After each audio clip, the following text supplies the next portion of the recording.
झारखंड के मंत्री आलमगीर आलम को समन जारी किया गया है। ईडी ने मंत्री आलमगीर आलम को समन जारी किया। 14 मई को ईडी दफ्तर में पेश होने के लिए कहा गया है। पीएस संजीव लाल के नौकर से कैश बरामदगी के मामले में उन्हें तलब किया गया है। आपको याद होगा, अभी बड़ी संख्या में पैसे मिले, कई करोड़ रुपए नकदी मिल गई, मशीनें हाफने लग गई थी वहां पर पैसे गिरने वाली, और उसका कनेक्शन कैसे करके आलमगीर आलम से एनफोर्समेंट डायरेक्टरेट लगातार अपनी कार्रवाई की दिशा तय कर रही है। पीएस संजीव लाल के नौकर के घर से ये पैसे मिले। अब आलमगीर आलम ने कहा था कि संजीव राय तो मुझसे पहले भी कई मंत्रियों के पीएस रह चुके हैं, अब मुझे क्या पता कहां से पैसे आ गए। लेकिन ये नोटिस जारी कर दिया गया है, मंत्री आलमगीर आलम को समन किया गया है उन्हें। 14 मई को आप ईडी दफ्तर में आइए, आपसे सवाल जवाब होंगे।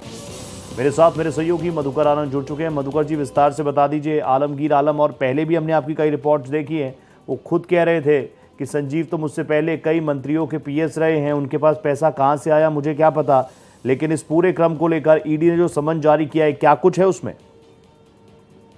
देखिए रोहित जी, ये तो तय है कि आलमगीर आलम ने पहले जो जवाब दिया था मीडिया में, वही लाइन और लेंथ लेकर के वो 14 मई को ईडी के पास पहुंचेंगे जी। लेकिन ईडी ने भी अपनी पूरी तैयारी कर ली है, क्योंकि जिस तरह से संजीव लाल के यहाँ छापेमारी हुई, संजीव लाल को लेकर के सचिवालय के आलमगीर आलम के दफ्तर कोषांग तक, मंत्री कोषांग तक गए लोग, जिस तरह से नौकर के यहाँ से 35 करोड़ रुपए मिले, जिस तरह से एक और व्यक्ति के यहाँ से 3 करोड़ मिले, और इन लोगों को रिमांड पर लेने के बाद ईडी ने जो पूछताछ की है, जो जानकारियां मिल रही है उसके मुताबिक ईडी को इस बात की जानकारी हुई है, इन लोगों से पूछताछ के दौरान जानकारी हुई है कि ये जो सारा पैसा था ये कमीशन का पैसा है, और ये ग्रामीण विकास विभाग में टेंडर मैनेज करने के नाम पर लिया गया पैसा है। जैसे अगर 200 करोड़ का टेंडर निकला तो 15% उसकी राशि पहले से दे दी जाती थी, तो ये वो वाली राशि है। और पूछताछ में संजीव लाल और उसके नौकर ने तमाम तरह की चीजें ईडी को बताई है कि कमीशन कहां से आता था, कहां कहां जाता था। कई अन्य इंजीनियर को भी बहुत जल्दी सम्मन होने वाला है, जो कि ग्रामीण विकास विभाग में इंजीनियर के पद पर कार्यरत है। साथ ही और भी कई लोग हैं जिनके तरफ इशारे हो रहे हैं, और इन लोगों ने पूछताछ में बहुत सारी ऐसी जानकारियां दी है, जिसके बाद इतना तो तय है कि आलमगीर आलम तो गए, क्योंकि अब वो कितना भी बचना चाहेंगे। जिस तरह की स्थितियां हैं, जिस तरह से ये माना जा रहा है कि जो सब बातें ईडी ने इन लोगों को उससे उगलवाई है, तो झारखंड में पहले चरण का चुनाव खत्म होने के तुरंत बाद कांग्रेस विधायक नेता विधायक दल जो है वो भी कहीं न कहीं पूरी तरह से उलझ गए हैं। मुख्यमंत्री पहले से जेल में है। ऐसे हालात में अब बाकी चुनाव लोग किसके भरोसे लड़ेगा, ये एक बहुत बड़ा प्रश्न है। मधुकर जी, आपने भी जिक्र किया और मेरा अगला सवाल भी वही था कि क्या इस जांच की आज जो है कई और व्हाइट कॉलर्स तक पहुंच सकती है? बिल्कुल, देखिए, टेंडर का जो घोटाला होता है वो पूरी तरह से कई लोगों की मिलीभगत होती है।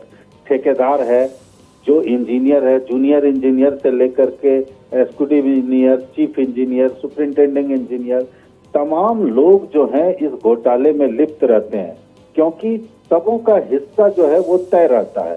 संजीव लाल एक ऐसा पिन था जो अपने पास पैसा मंगाता था, और उसके बाद सबके पास ये, मतलब ईडी को जो जानकारी मिली है उससे इतर हम लोगों को ये जानकारी है। और सिर्फ यही एक विभाग नहीं है, अभी ईडी ने कई और विभागों पर भी नजरें इनायत करने वाली है, और ईडी ने अगर अपनी नजरें इनायत उन विभागों के ऊपर कर दिया तो फिर और भी मामले बहुत आगे भी बढ़ेंगे। फिलहाल इसी मामले को अगर देखा जाए तो कई, जैसा कि आपने कहा रोहित जी, कई व्हाइट कॉलर लोग इसमें जाएंगे, कई इंजीनियर न पाएंगे, कई और भी लोग ऐसे हैं, कई कमीशन देने वाले लोगों से भी अब पूछताछ होगी कि भाई आप ये करोड़ों करोड़ रुपया जो पहले ही दे रहे थे, ये कहाँ से दे रहे थे? आखिर कमीशन देने के लिए आपके पास पैसा आया कहाँ से? रिश्वत लेना पाप है तो रिश्वत देना भी तो पाप है। Thank you so much Madhukar ji, आप जुड़े हमारे साथ, तमाम महत्वपूर्ण इंसाइट्स आपने साझा किए, धन्यवाद।